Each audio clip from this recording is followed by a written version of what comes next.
To begin the simulation, you'll select the Setup Reset button.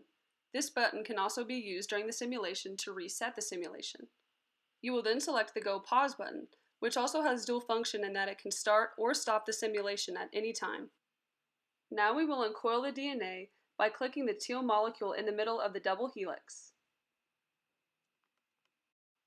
We'll then find and select a helicase molecule and place it at the beginning of our DNA strand to unzip it. Above the simulation window, you can adjust the speed of the model by moving the slider to the right or to the left. By moving the slider to the right, we are increasing the speed that the model is operating at.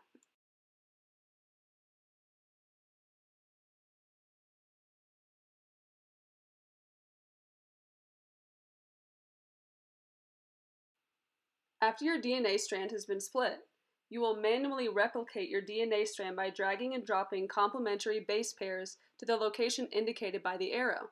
You will do this for both the top and the bottom strand. Here it may be helpful to slow the model down to be able to grab what you're looking for more easily.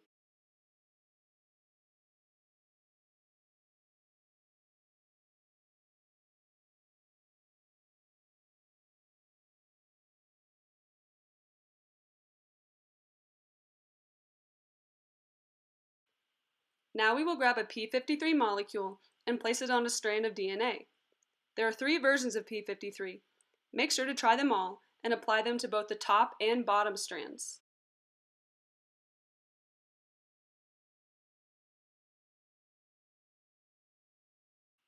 Make sure to pay attention to what each p53 molecule is doing.